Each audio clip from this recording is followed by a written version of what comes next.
Halo rekan-rekan, kembali lagi dengan saya Mikal Diharja di channel Unboxing Jurusan. Nah, dulu saya punya satu video, yaitu judulnya 5 pertanyaan untuk mahasiswa baru. Wow, ternyata viewernya luar biasa sampai hari ini ya. Jadi ada puluhan ribu bahkan. Nah, di bawahnya itu ada banyak pertanyaan-pertanyaan yang minta untuk mereview jurusan gitu. Tapi kali ini saya nggak mau unboxing jurusan. Nah, saya mengundang narasumber pada video 5 pertanyaan untuk mahasiswa baru. Nah, sekarang dia sudah 2 tahun berkuliah, akan menarik di perbincangannya karena saya akan bertanya-tanya tentang keadaannya dia setelah menjadi mahasiswa agak lama. Jadi siapa narasumbernya? Kita sambut Stephen Kendani. Applause. Tepuk tangan, biar semangat. Oke, Dan, gimana kabarnya Dan? Ya, baik Mas, begini saja. Luar biasa. Ini kayaknya makin berisi nih kan, dibanding video sebelumnya kan agak kurus dan culun ya. Sekarang udah mulai kelihatan bijaksana ya. Kelihatan. Ya, jadi teman-teman yang nonton video ini, kalau kalian belum tahu, Dani ini kuliah di jurusan pariwisata. Nah, waktu kita undang jadi narasumber satu video kita pas awal, itu dia benar-benar masih baru ya, jadi belum masih polos lah gitu ya. Setelah sudah 2 tahun berkuliah, berarti ya 2 tahun ya, 2019 ke 2021. Ya berarti banyak pengalaman yang kita bahas. Nah, di channel ini sebenarnya pengembangan dari pertanyaan video kita yang pertama itu Dan. Jadi kita buat segmen yaitu unboxing jurusan. Nah, ini pada saat ini saya mau bertanya-tanya sama kamu Dan tentang 3 pertanyaan yang mungkin bisa jadi referensi anak-anak atau calon mahasiswa nih, ya kan? Siap dikasih pertanyaan nih. Ini 3 aja, nggak 5 nih. Siap? Siap. Oke. Perkenalan dulu, Mas. Oh iya, perkenalan dulu. Kira kamu udah terkenal. Silakan. Waduh, sampai lupa. Ya, halo teman-teman. Nama saya Stephen Kendani. Bagi yang belum tahu, belum mengenal saya sama Mas Iko sempat membuat video yang masih 2 tahun lalu tentang 5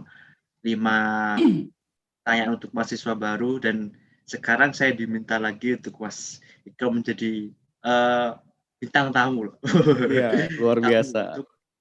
Guest star. Ya, saya kuliah di kampus Universitas Kristen Satya Wacana, ambil dengan jurusan destinasi pariwisata. Oke, sudah. Kirain mau lebih panjang lagi kan, tapi ditahan dulu ya. Karena nanti ada ada pendalaman dari pertanyaan-pertanyaan itu nanti yang menanyakan tentang perkuliahan kamu. Oke ya, jadi gini aja teman-teman. Dari sebenarnya video ini kita buat itu sebenarnya kita mau buat udah dari 2 minggu yang lalu ya Dan ya. Cuman karena memang ada beberapa hal, jadi kita baru sempat sekarang ini. Waduh, memang kalau nggak salah jabatannya sebagai apa Pak di ini Pak? Di kampus Pak? Boleh dikasih tahu dong biar para penonton tahu. Harus dikasih tahu kah? Iya harus. Jadi kan ada perkembangan. Wah, kemarin mahasiswa baru sekarang sudah punya jabatan gitu kan? Kalau bagi saya jabatan nggak terlalu penting sih. Wah, ya tapi apa dulu? Ya, jadi saya selama kuliah saya menjabat sebagai ketua angkatan. Wah, luar biasa. Ketua angkatan 2019 berarti ya. Oke, applause nih. Wah. Oke. Jadi gini Dan, pertanyaan pertama untuk Anda mahasiswa yang setengah lama ya. Jadi 2 tahun kan setengah lama, karena lulusnya kan 4 tahun nih. Nah, pertanyaan pertama adalah, apa yang membedakan awal kamu masuk dan setelah kamu berkuliah selama 2 tahun di kampus? Ada perbedaan apakah? Coba bisa dijelasin ke kita semua untuk teman-teman yang lagi nonton nih. Oke. Yang membedakan ya Mas ya, menurut saya tuh semua mahasiswa itu mungkin sama, hampir sama jawabannya mungkin ya. Yang membedakan awal sampai sekarang, ya pertengahan kuliah lah, sampai pertengahan kuliah itu Mm-mm. pasti bebannya semakin bertambah gitu Mas. Ya, Soalnya kita awal masuk itu kita masih santai-santai, kita masih apa ya, kayak liburan. Soalnya saya kan basicnya saya dari perantau ya, saya dari Lampung ke Salatiga dengan pasti untuk mencari pengalaman suasana baru itu. Berarti kan awalnya saya masih mencari suasana baru, masih ya ingin ya. senang-senang dulu lah. Dan juga di samping itu beban kuliah kan masih belum terlalu berat gitu. Tapi setelah semakin tua lah gitu di Tepatnya semester berapa kuliah, nih? Tempatnya semester berapa? semester 6 Semester 6. semester Oke. 6 semester 6 di UKSW gitu. Ya itu Mas, beban sama tanggung jawabnya semakin bertambah gitu. Jadi kayak mata kuliahnya lebih banyak, tingkatannya lebih sulit gitu ya. Enggak, sebenarnya enggak terlalu enggak banyak sih, cuman bebannya itu loh Mas, beban beban setiap mata kuliahnya dari awal Oke. kan bebannya masih Mm-mm. kecil. Setelah itu Jadi naik level gitu ya. Kalau levelnya. ujian ini Heeh. mata kuliahnya beban atau namanya substansi dari mata pelajarannya ya. Jadi lebih lebih kompleks ya. Iya nggak? Wah, luar Benar. biasa. Tapi Karena sempat gimana karena gimana? kan setiap mata kuliah kan eh, outputnya kan berbeda-beda, bebannya bobotnya kan output berbeda-beda. Jadi kita awalnya kan waktu itu basicnya kita masih mendapatkan basic-basic dari, saya kan jurusan pariwisata, jadi basic-basic pariwisata. Setelah itu kan sudah masuk, jadi output yang harus dikeluarkan dari yang output yang harus dihasilkan dari mata kuliah itu semakin bertambah gitu, semakin besar gitu. Oke, mantap. Nah, itu kan dari sisi sisi edukasi ya, akademik ya, Dan. Nah, kalau dari sisi sosial nih, jadi kan kamu di kampus kan nggak cuma kuliah, kamu kan juga berinteraksi dengan teman-teman, berinteraksi dengan apa satu wadah atau komunitas. Nah, itu ada perbedaan nggak kira-kira? Ya, ada hubungannya sama jabatan kamu lah, bisa diceritain. Ya, gini Mas. Saya membahas soal teman-teman angkatanku aja ya. Jadi eh, kan teman-teman angkatan saya, angkatan 19 itu kebetulan mereka berasal dari berbagai macam daerah ya Mas ya.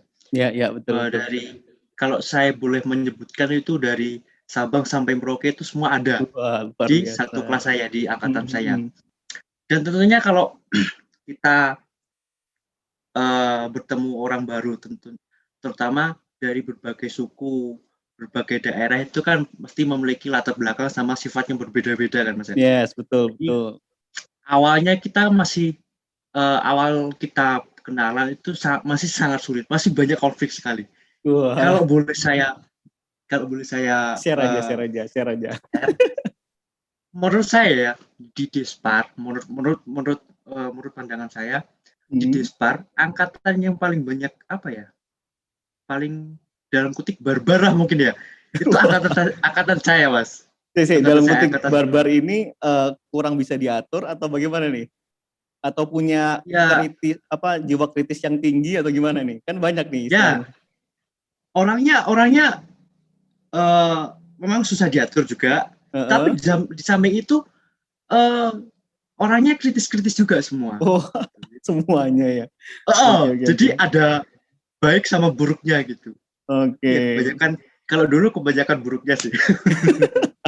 Cuman kan yang penting sudah ini ya, maksudnya sudah bisa dikendalikan gitu ya. Ya, Heeh. Ya, tapi tapi dari heeh, gimana kalau gimana? sekarang kalau sekarang kan kita sudah semakin mengenal satu sama lain. Ya. Eh, Kalau saya merasakan sendiri kekeluargaan di Despa, di angkatan saya itu, saya merasa semakin erat gitu. Jadi Wah. bukan hanya teman. Mm-mm. Saya menganggap teman saya itu saudara udahan. Karena kita eh, mereka dan saya tuh di sini merantau nggak ada saudara, nggak ada apa ya, kerabat saudara gitu. Jadi dia teman saya, jadi dia juga saudara saya di sini. Wah, luar biasa. Jadi ada kesatuan secara emosional ya antara sesama student ya. Wah, itu Iya, keren ya. Ya memang sih kalau misalnya kuliah awal-awal tuh mengenal karakter itu sulit, ya nggak? sangat sulit. Katanya kan ada pepatah berbicara bahwa ketika kamu berada di lingkungan yang buruk, kamu akan bisa sama seperti mereka gitu ya. Ketika kamu di lingkungan Iya, baik, maka kamu akan sama seperti mereka. Makanya kenapa kita harus memilih mana pergaulan yang tepat untuk kita gitu ya. Wah, itu berpengaruh itu. Apalagi kamu ketua angkatan yang mau nggak mau dipaksa untuk berteman ke satu angkatan, ya nggak? iya. Tapi Luar kebetulan biasa. saya tuh, kebetulan Mas, saya orangnya dari SMA ya. Dari Mhm. SMA sampai kuliah, saya orangnya tuh eh, tidak memilih-milih teman. Maksudnya saya tidak hanya dekat sama orang A sama orang B, tapi semua tuh saya dekatin semua gitu. Ya, cewek cowok Kalau juga ya. cewek cowok, saya kan dulu SMA punya pengalaman. Jadi kalau SMA dulu kan eh, terutama yang perempuan tuh dia tuh bertemannya tuh geng-geng Mas. Oh ya, punya Mereka bergrup geng gitu, sendiri gitu ya. geng sendiri. Jadi ada grup ciwi-ciwi yang apa ya, mental atau gimana gitu, atau Ada pasti. pendiam Iya. juga, pendiam, jarang berinteraksi sama teman-teman. Nah itu semua saya deketin. Saya orangnya apa ya, mudah berteman, mudah mengajak teman gitu. Oh, jadi kamu tuh kalau istilahnya ada dua orang, kamu adalah orang yang ringan pembicaraan gitu ya. Kamu memulai pembicaraan. Kalau dia pendiam, kamu mulai duluan untuk menjalin komunikasi gitu ya. Wah, cocok berarti jadi Ya, ketua angkatan ini. Makanya kenapa kamu dipilih. Oke, itu kan dari segi kamu jadi apa namanya mahasiswa baru yang mencari teman nih. Nah, kalau untuk adaptasi di di lingkungan kos-kosan ya, di luar kampus ketika kamu sudah menjadi mahasiswa itu gimana nih keadaannya? Apa setelah pulang kuliah terus kamu mau kembali ke kos atau kamu tuh punya komunitas lain di luar kampus atau kamu kerja part time kan bisa juga kan? Nah, gimana gimana? Bisa diceritain nggak sih? Jadi kan calon-calon mahasiswa di sini yang denger mereka juga pengen tahu ketika setelah kuliah ini kegiatannya apa sih sebenarnya? Produktif kah atau malah nggak produktif gimana? Bisa diceritain nggak? kalau dari saya ya, kebetulan saya di Salatiga ini nggak ngekos atau ngontrak.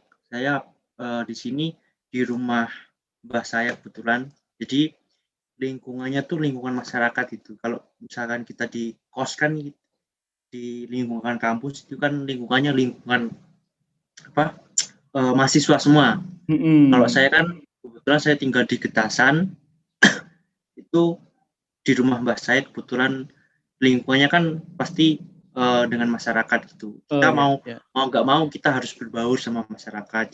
Jadi kalau ada kegiatan-kegiatan apa, misalkan gotong royong atau sambatan lah kalau istilah Jawa itu, Iya, kita iya. mencoba, ya bukan mencoba, kita memang harus ikut gitu Harus sebagai andil ya dalam satu andil. musyawarah gitu ya kalau ada ya atau ada Ya, kegiatan-kegiatan yang berhubungan dengan masyarakat di situ ya. Nah, kan kalau nggak salah tuh rumah kamu sama kampus itu kan juga lumayan jauh. Gak mungkin kan kamu maksudnya bolak-balik kampus beberapa kali kan. Otomatis kan kamu kalau misalnya di kampus kuliah jam segini, ternyata jamnya mepet, kamu nggak mungkin pulang. Bener nggak? iya. Kamu pasti melakukan hal-hal lain gitu untuk menunggu jam di kampus. Itu sebenarnya kegiatannya apa sih? Atau nongkrong di kafe atau nyari referensi atau gimana ya? Atau Ya, pacaran mungkin kan? Kita nggak tahu. ya Tolong kalau jangan curhat ya. Di sini segmennya segmen membahas ini ya, kegiatan kalau mahasiswa ya. kalau habit seperti itu tuh terjadi pastinya sebelum pandemi Mas ya. Kalau Oh iya, betul. setelah pandemi ini saya nggak mungkin gitu kita mau uh, setelah kelas jam pertama kita nongkrong dulu. Karena kan kita pandemi ini ya cuma di rumah aja kelasnya. Oke, Kalau oke. dulu, Nah, kalau dulu dulu gimana? Dulu saya, aja nih. Itu nanti pertanyaan selanjutnya. oke, Dulu, ya dulu. kalau dulu saya setelah habis jam kuliah pertama mau mau lanjut ke jam kuliah dulu kan pasti nggak mungkin saya mau balik dulu ke Getasan soalnya jauh perjalanan Ya, sekitar 30 menit 20 menit. Nah, saya biasanya kalau nggak nongkrong atau singgah di tempat kos teman atau saya bisa nongkrong sama teman-teman di kafe atau di warkop gitu bahas-bahas diskusi lah. iya, iya. Oke, jadi gitu ya. Jadi kalau dulu itu masih bisa nongkrong-nongkrong di kafe, ya kan diskusi, mungkin Atau bahas. juga saya dulu sering sekali setelah jam-jam kuliah, saya sering nongkrong di kantor sama nongkrong sama dosen-dosen, Wah, ngobrol sama luar dosen, diskusi sama dosen-dosen di kantor. Soalnya kebetulan dosen-dosen di fakultas saya itu orangnya care-care sama mahasiswanya gitu. Oke, jadi apa namanya, menganggap mahasiswa itu keluarga juga gitu ya. Bisa jadi ya gitu ya. Jadi kan ada mungkin Enak lah. dosen-dosen yang jaga image, mungkin dia nggak mau Ya, bergaul yang sama mahasiswa. jelas nggak ada gap antara dosen sama mahasiswa, Mas. Nggak ada gap. Mm-mm. Oke. Itu kalau cerita kayak gitu mungkin saya jadi keinget waktu kuliah juga ya. Zaman dulu. Pasti gitu ya. Jadi waktu pelajaran, mepet daripada balik ke kosan, mendingan kita ngobrol aja sama apa teman atau ngobrol sama dosen gitu kan, karena waktu jedanya nggak terlalu lama. Oke nih Dan, itu kan kita bahas yang kemarin-kemarin. Nah ini pertanyaan kedua aja lanjut ya. Apa Oke. tanggapan kamu tentang proses belajar mengajar ini setelah COVID Dan? Nah itu berarti kamu COVID tahun lalu ya? Kamu sudah setahun kuliah langsung COVID ya? Bener kan ya? Hmm, 2020 kan ya COVID kan? ya belum, saya rasa belum sampai 1 tahun ya Mas. Saya kuliah Baru berapa offline. bulan berarti? Ya. Belum belum Oh belum iya genap iya. 1 tahun. Belum genap 1 tahun. Gimana itu bisa diceritain nggak? Apa adaptasinya bagaimana? Kebingungannya bagaimana? Oh mahasiswa baru tapi kok udah COVID aja Ya, ini. secara apa ya? Pertama kali kita menganggap malah itu menjadi apa ya? Eh keringanan atau sebuah kabar baik mungkin ya. Iya Misalnya iya. kita, Wah libur terus ya. Wah libur, kita libur cuma di kuliah di rumah bisa sambil tidur iya. rebahan gitu kan. Itu awal-awal, Mas. Itu awal-awal. Berapa Tapi bulan tuh setelah awal-awal gitu tuh mikir gitu tuh? awal-awal ya sekitar 1 bulan lah, 1 bulan lah Mas, satu Iya iya bulan. oke oke. Tapi setelah lebih dari 1 bulan itu mulai terasa yang Gimana? mulai dilema masalah jaringan, terus macet-macet dan sebagainya kalau kita Zoom kan atau Google Meet gitu. Terus di samping itu juga kita kesulitan dalam untuk uh, mengenai diskusi tugas sama dosen gitu kan, itu semakin berat. Kalau boleh saya cerita Mas ya, Ya. boleh ya Silakan cerita? Mas. Mas Dani Oh, silakan cerita gitu. semua. Jadi, Unek-uneknya atau bagaimana pengalaman yang sedih atau bahagia jadi gitu bisa. selama pandemi saya punya pengalaman sangat-sangat apa ya, sangat membuat Sedih. membuat capek lah untuk merasa Oh, alah udahlah aku pengen berhenti kuliah, aku pengen wah berhenti kuliah ini seru ini. online gitu lah. Oke. Lalu bagaimana Dan? Jadi jadi kan saya online itu masuk sekitar mau masuk semester 3. Hmm. Nah, di semester 3 itu kita ada Despar pariwisata, itu ada mata kuliah perencanaan. Jadi Ya. kita eh, di mata kuliah itu kita diberikan suatu lahan kosong Mm-mm. dari dosen.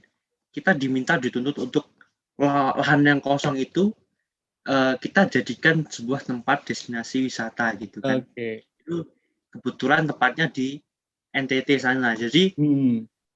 secara secara kendala itu kami kesulitan mencari informasi gitu kan. Itu masih semester 3-nya, masih semester 3 ya, Oke. belum semester 4. Jadi masalah informasi kan, soalnya kita seorang arsitektur aja ya, kita arsitek mau membuat suatu Bangunan. bangunan gitu kan, pasti dia harus survei lokasi kan Mas ya. Ya, betul. Bagaimana lahannya, bagaimana kontur atau tapak dan sebagainya kan, kita nggak tahu kondisi lapangan. Sedangkan kita diberi suatu tugas, suatu project, diberi lahan kosong, dan kita nggak tahu apa-apa secara apa ya, istilahnya kita buta informasi lah. Ya. Tapi kita dituntut untuk gimana caranya kita harus bisa. Yaitu terkendalanya kita kesusahan mencari data informasi. Tapi secara memang data informasi masih bisa dicari secara di internet, secara browsing di Google, browsing kan ya. Tapi kita tetap hasilnya tetap kita berbeda dari kalau kita bisa survei langsung. Ya, betul. Itu kendala. Sama juga kendala kita waktu kerja kelompok gitu kan, waktu semester 3 itu kan kebetulan teman-teman juga udah pada pulang ke daerah asalnya masing-masing kan, jadi kita terkendala untuk kerja kelompok yang masalah jaringan lah dan sebagainya gitu kan. Masalah waktu juga terkendala, soalnya kan teman-teman saya kan tinggalnya di bagian Indonesia Timur sana aja Mas. Jadi perbedaan waktu juga menjadi kendala.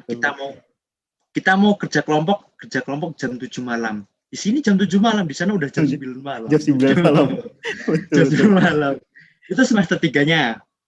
Itu masih sedikit agak rumit. Kita masih bisa lah. Ya, agak lumayan. Terus mau mulai masuk ke semester 4. Semester 4 itu kita mulai diberikan beban yang lebih berat lagi. Kita kalau yang semester 3 kan kemarin kita tanggung jawabnya hanya untuk membuat tanggung jawabnya kepada dosen. Kita akan membuat outline project diberikan kepada dosen, gitu kan. Tapi setelah semester 4 kita tanggung jawabnya sama masyarakat langsung, Mas. Oke. Jadi kayak praktek lapangan, cuman ini perencanaan gitu ya. Oke. Jadi kita Despar kerjasama sama desa wisata. Desa wisata ini masih proses mengembangkan destinasinya, Mas ya. Jadi dia kerjasama sama kita. Jadi kita diberikan desa, kita di situ ini tugas satu angkatan, Mas. Jadi yang membuat susahnya juga tugas. Bukan grup lagi, ini satu angkatan. Bukan grup lagi, satu angkatan. Itu yang membuat lebih susah lagi. Kita harus kerjasama satu angkatan. Kalau semester 3-nya kan kita hanya kerjasama dengan orang grup, aja gitu ya. Kelompok. Jadi lebih enak koordinasi. Kalau ini satu angkatan gitu. Jadi yang membuat terkendala, kalau bagi saya membuat terkendala itu bukan kita susah untuk menyelesaikan proyeknya, tapi susahnya itu kita koordinasi satu angkatan ini. Secara saya pribadi, soalnya kan kebetulan saya sebagai ketua angkatan dan tugas saya waktu proyek lalu itu kan mengkoordinasikan teman-teman angkatan gitu. Jadi saya mencoba menghubungi teman-teman yang jarang slow respon gitu, yang masalah jaringan dan sebagainya gitu, harus bersusah payah saya untuk mengkoordinasi gimana caranya satu angkatan ini bisa kompak menyelesaikan satu proyek dan dipersembahkan kepada masyarakat. Itu sangat susah bagi saya. Jadi di proyek itu ada tim inti juga. Jadi ada beberapa anak menjadi tim inti yang kebagian untuk koordinasi dan untuk menyatukan. Itu kan juga kita membuat outline-nya, kita membuat desain tapak juga dalam 3D gitu, Mas. Kita membuat itu juga. Jadi menyatukan desain-desain satu angkatan itu juga susah juga. Itu dilema atau drama-drama selama kuliah di masa pandemi ini, Mas. Ya memang kalau nggak kalau misal saya bisa tarik kesimpulan ini bahwa ketika masuk pandemi ini sebenarnya yang pertama kita rasakan itu seneng ya. Seneng karena wah ini bisa libur nih, ternyata sebulan 2 bulan loh kok gini ya akhirnya. Jadi masalah koordinasi yang berat, ketika harus belajar kelompok, harus buat project, ternyata harus diskusi sama teman-teman yang mungkin beda zona waktu, kemudian ketika ada perencanaan di lapangan, koordinasi dengan narasumber di lapangan juga minim gitu ya. Jadi memang hubungannya pariwisata ini kan dengan lapangan sih ya. Pandemi ini memang sektor pariwisata di pandemi ini memang terdampak juga gitu ya, besar juga dampaknya. Jadi yang seharusnya kita kuliah pariwisata itu menyenangkan kan, sebenarnya tuh kuliah pariwisata kan identik dengan sering kita jalan-jalan atau Iya kuliah betul. lapangannya gitu kan, Iya Mas. itu kita dulu Jadi ngomong ya pas waktu 5 pertanyaan mahasiswa baru ya, kayaknya kita bahas ya. ya, Wah jalan-jalan itu terus nih ya. harusnya jalan-jalan terus, kita harus seru gitu kan, kita sering kuliah lapangan outdoor lah gitu, kita kuliahnya kan ya. Kita harusnya waktu kita mendapatkan proyek-proyek lapangan, kita harusnya kan rasanya itu bisa merasakan sensasi terjun lapangan langsung gitu kan. Untuk kita secara liburan aja, sekarang kan ada istilah liburan virtual gitu kan. Iya. Itu sensasinya pasti nggak akan tergantikan dengan kita terjun lapangan Iya langsung gitu. betul, iya benar. Apalagi kan kita merasakan suhu di mana lokasi itu, udara segarnya, secara visual lihat langsung itu asri. Ya kalau kita virtual kita lihatnya apa? Layar komputer mana yang lebih mahal, berapa berapa pixel gitu kan layar komputernya itu yang lebih jelas gitu ya. Ya kalau Ya. laptopnya kurang mumpuni ya kasihan juga ya wisata virtual. Sakit Oke Dan, mata. ya itu sebenarnya kamu punya nggak saran-saran kira-kira apa yang perlu dibenahi di instansi pendidikan ketika sudah masuk di dunia belajar daring ini? Apa kira-kira yang paling penting untuk dibenahi? Saya rasa Mas ya, baik itu dari kampus, dari pihak kampus dan juga maupun dari pihak pemerintah itu pasti sudah mengupayakan sebaik mungkin gimana memberikan peraturan-peraturan atau regulasi supaya untuk menangani COVID ini, baik itu untuk ada peraturan tetap stay at home atau tetap jaga jarak, tetap memakai masker atau mengurangi mobilitas dan sebagainya. Pokoknya itu loh, itu sebenarnya menurut saya sudah, kalau dari segi peraturannya, menurut saya sudah cukup bisa untuk menangani COVID ini. Tapi yang jadi pertanyaan itu dari kita sendiri, dari masyarakat, dari Ya, mahasiswa. ya. Kita bisa nggak menaati peraturan itu. Gitu.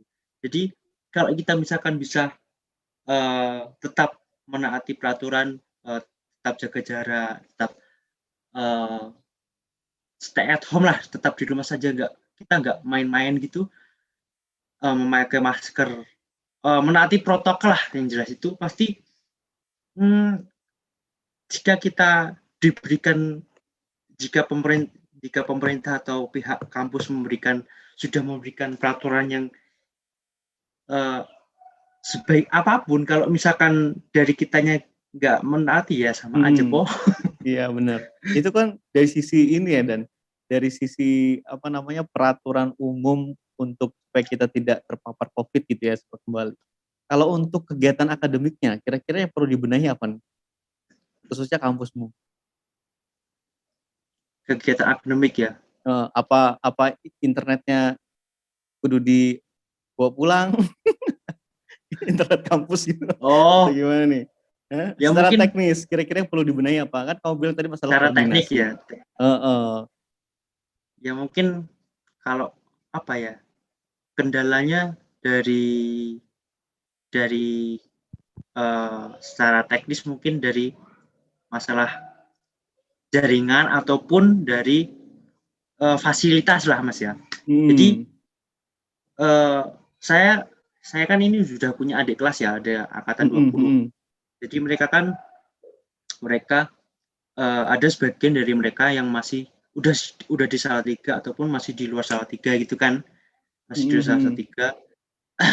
Yang pasti kendala jaringan mereka, koneksi ataupun kuota internet itu di masa perkuliahan daring ini kan sangat sekali dibutuhkan gitu. Ya, betul.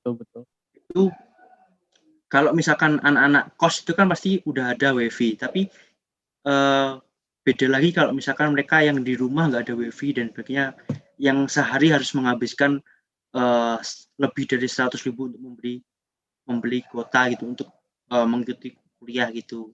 Itu ya satu masalah. Cuman ini kan kuota bukannya dari pemerintah tuh udah memfasilitasi kuota gratis, itu gimana tuh? Yang berjalannya gimana? Apakah itu bisa digunakan apa gimana? Soalnya kita kan dengar kan sebagai orang yang tahu aturan pemerintah untuk membantu mahasiswa, katanya kasih kuota gini. Sebenarnya realitanya gimana? Ya, bisa dikasih tahu nih. Apakah itu membantu atau sama sekali tidak membantu nih? Ya, dulu pernah sih Mas, ada dari kampus itu ada mau berikan subsidi kuota, bukan subsidi kuota. Cuman secara realitanya ya, saya nggak hanya dari saya ya. Saya tanya teman-teman, saya teman-teman saya, kamu udah dapat subsidi kuota yang waktu itu belum gitu kan. Jadi secara realnya itu kita belum dapat gitu loh. Oke. Kendala gitu masih. Oke, berarti mungkin tidak ada pemerataan untuk programnya mungkin. Itu mungkin kota-kota besar, cuman kalau untuk di daerah-daerah yang bukan kota besar mungkin ada kendala di pembagian itu ya, insentif kuota gitu untuk masuk. Ya sih memang banyak sih masalahnya tuh di situ sih. Kita lebih ke teknis sebenarnya. Kalau untuk adaptasi perkuliahan secara daring mungkin mahasiswa sudah mencoba adaptasi. Cuman memang teknis ini tidak bisa kita selesaikan secara personal. Harus infrastruktur dari pemerintah juga dibenahi kan.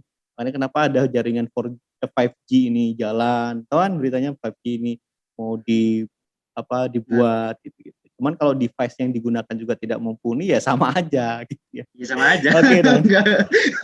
Cuman memang berat sih kalau kita bahas topik ini, COVID juga belum selesai, kita nggak tahu gimana. Nah, langsung aja pertanyaan ketiga nih ya. Nah, menurut kamu ini kan kuliah jurusan pariwisata nih ya.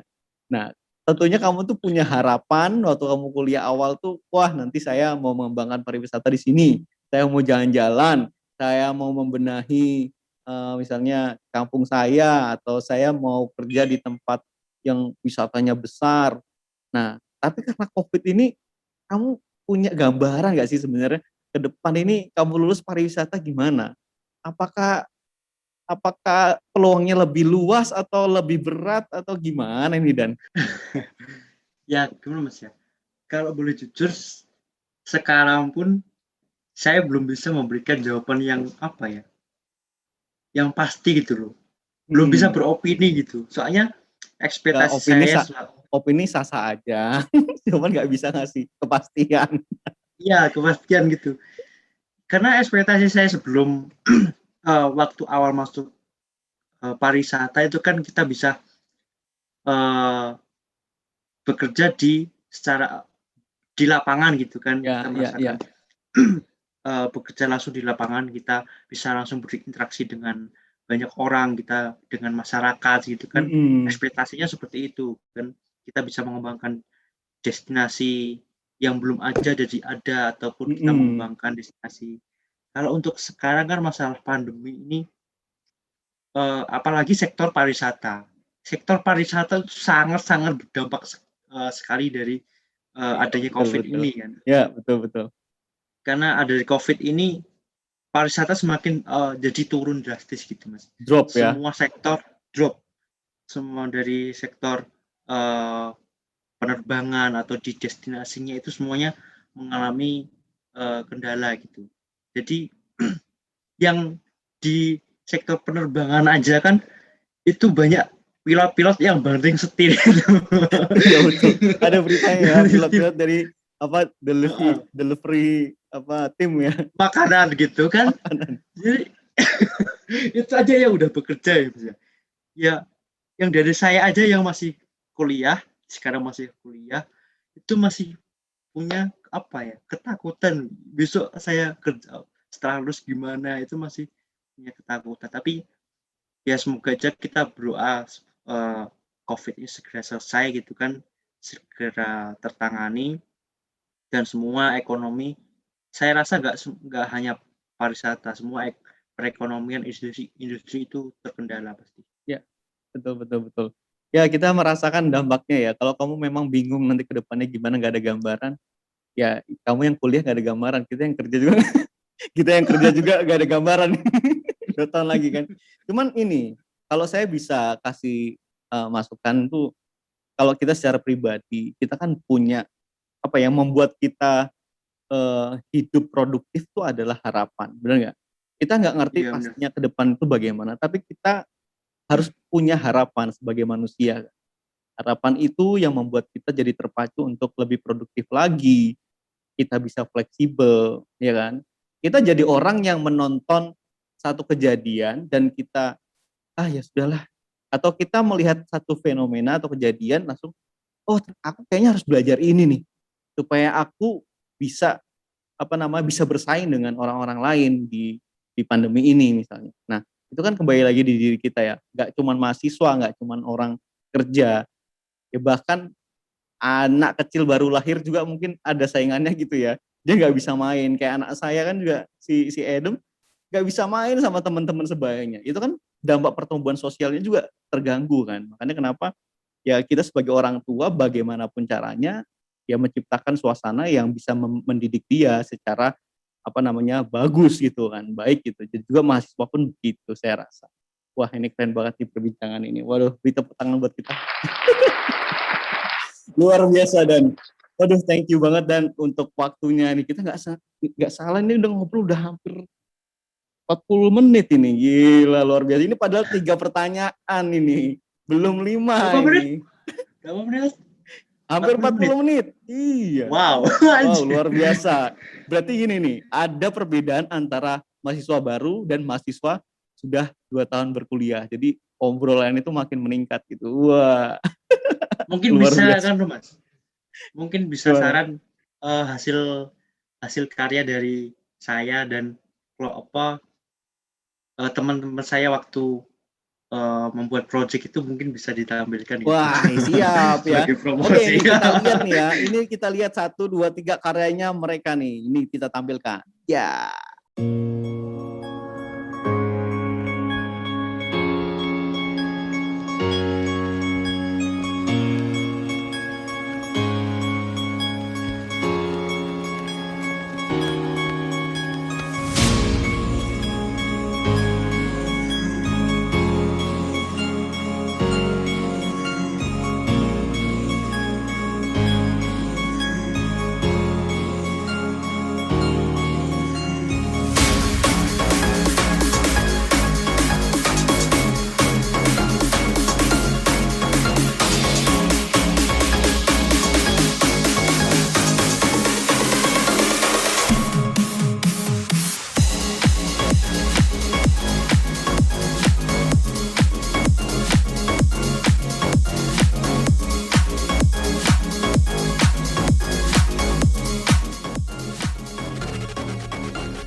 Nah, gimana keren kan karyanya luar biasa. Nah, memang orang pariwisata buat yang seperti ini. Jadi kalau misalnya kalian masih tertarik dengan jurusan pariwisata, ya kalian join aja.